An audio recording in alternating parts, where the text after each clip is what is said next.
بله مسله د قربانۍ متعلق هغه د مسافرینو ده. یو سړی مسافر دی نو په مسافر قرباني نشته، یعنی واجبه پې نه ده.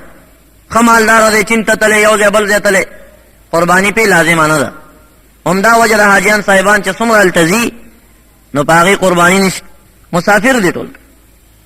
البته هغوی چې کومې قربانیانې کوي په حج تمتع یا په قران کې، هغه خو شکریه د حج ده، یا چا باندې څه لازم شوي دمونه یي، خو قرباني ورباندې نشته دی، مسافر دی. او که یو سړی دی چې هغه کور کې د مسافر د خوا نه قرباني کوي، حج ته څوک تللی دي یا نورو تجارتونو ته تلي او خاندان والا وایي مونږ یې کوو ورنه، نو دې مسئلې ته باید ستاسو فکر وي چې په دې کې د مسافر اجازت ضروري دی. ټلیفون باندې به رابطه کې هغه ته به وایي چې زه ستا د خوا نه قرباني کوم، دلته چا سره مې شریک کړی یا ځان ته وایي کم کوئ نه کم. که ټلیفون دې ونه کوئ، اجازتنامه دې ترې وانخېسته، نو دغه قرباني نه ده شوې. او که هغه واپس راغی او لانجه در سره واچوله چې دا تا ولې کړې ده، نو پیسې به م هغه ته الټه ورکړې. او که دا قرباني دې په 2 نفرو شریکه کړې وه د مسافر دپاره، تاسو څه پکې کورني وئ، یو پکې مسافر مو ګډ کړی و، خو مسافر نه مو اجازه نه واخیستې، نو ستاسو د 2 واړو قرباني خرابه شوې ده، د یو قرباني هم نه کېږي. نو مسافرین د هغې نه تپوس ډېر ضروري دی چې د هغې اجازت په دې کې وي. که اجازت ورکې نه و نو په دې باندې ګورې د نورو خلکو قرباني خرابېږي، دې ته ستاسو احتیاط او سوچ باید ستاسو وي. نو د مسافرینو نه قرباني کول ښه خبره ده، وایي کوي، خو اجازت یې وغواړئ، جایز ده، ثوابي کار دی، خو شته ورباندې نه دی، لازم ورباندې نه ده. لکه د 15 کالو نه چې کم ماشوم دی نو په هغه خو مونځ فرض نه دی که نه.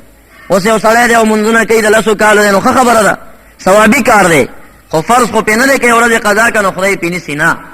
که مسافرینو چېرته ونه کړه نو ګناهګار نه دي، او که شوقي تې نو چا کوله ودي کړي، خو د هغې اجازتنامه ورکړي شرط. دا شان بله مسله دا ده چې یو سړی په شریکه باندې قرباني واخیست، په شریکه یې قرباني وکړه، او دغه 2 کسه 5 کسه شریکان دي، په دې کې دا یو سړی د قرباني کولو نه مخکې مړ شو، اجل راغی، مرګ راغی ورته، نو اوس به د ده وارثان وي، هغه وارثانو نه به دا شریکوال اجازت غواړي چې ستاسو اجازه ده چې مونږ دې مړي دی سره اوس مړ شوی دی، مونږ د هغه د خوا نه دا قرباني وکړو.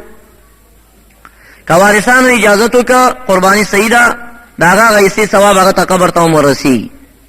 او که وارثانو اجازه ونه کړه او بې اجازته دا څاروی چې حلال کړه، نو د دې 6 نفرو د یو قرباني هم نه ده شوې. اجازتنامه به د وارثانو پکې شرط وي چې وارثانو اجازت وکړه نو بیا جایز ده، او که وارثانو اجازت ونه کړه نو بیا جایز نه.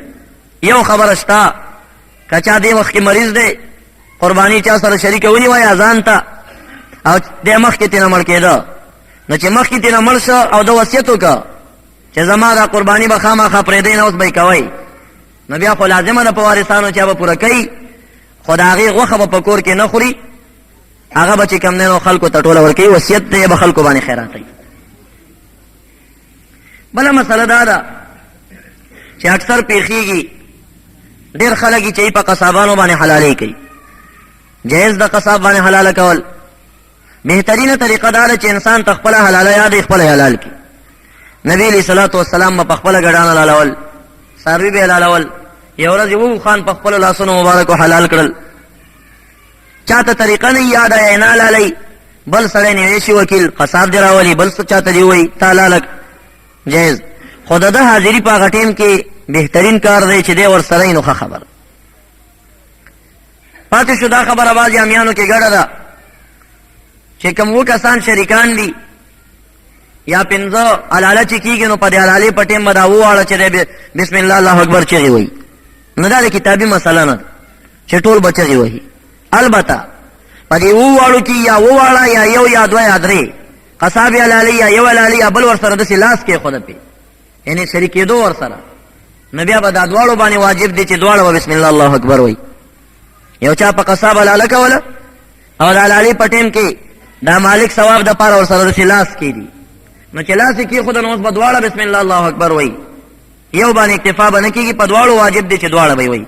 او چې لاس دې نه خو چاته د اجازه وکړه بس یو ځل بسم الله الله اکبر چوما قصاب یا یو شریکوال وي ټول نه کافي کیږي. دلالي په ټیم باندې د نبی اکرم صلی الله علیه وسلم طریقه دا وا چې هغه مبارک به فرمایل انی وجهت وجهي للذي فطر السماوات والارض حنيفا وما انا من المشركين. یقینا ما خپل ځان مخ او خپل تمام وجود دا مخامخ کړی دی هغه ذات لره چې هغه د اسمانونو د ځمکو پیدا کوونکی ذات د اسمان ځمکې هغه پیدا کړی دي او داسې پیدا کړي چې اولا موجود هغه دی. حنیفا په حال کون زما کې چې زه به همیشه د باطل نه حق طرف ته رجوع کوم، چې حق او باطل لانجه راتلنو زه به د حق ملګری یم د باطل ملګری به نه یم. وما انا من المشرکین او زه مشرکانو نه نه یم. ان صلاتي ونسكي ومحياي ومماتي لله رب العالمين. یقینا زما عبادتونه بدنی ونسكي زما اغا مذبوحي علالی چی دی ومحیاي زما تمام زندگی ومماتي زما مرگ لله رب العالمین دا خاص رب العالمین دا پاره دی. لا شریک له اغل شریک نشتا وبذلك امرت وانا اول المسلمین. پدې ما ته امر کړی شی او زه اول د مسلمانانو نه یم. نو دا دعا که څوک یادولی شي مستحبه طریقه ده، چا وکړه ثواب دی، که وای نه کړه ګناهګار ور باندې نه دی. هغې نه بعد بوی اللهم منک ولک الها امستانه دي د احسانات ولک هم ستا د رضا دپاره د لعلکم بسم الله الله اکبر به ووایي العله به وکړي ورسره. او چې آخره کې دا دعا ویل پکار دی اللهم تقبله مني كما تقبلت من حبيبك محمد وخليلك ابراهيم عليهم الصلاه والسلام. خدای زمانه قبول کړي او داسې رانه قبول کړي لکه تا د نبی اکرم صلی الله علیه وسلم نه قبول کړي وه، او داسې رانه قبول کړي لکه تا د ابراهیم علیه السلام نه قبول کړي وه. نو دا دعا کول ورکې مستحب دی او بهترینه طریقه ده.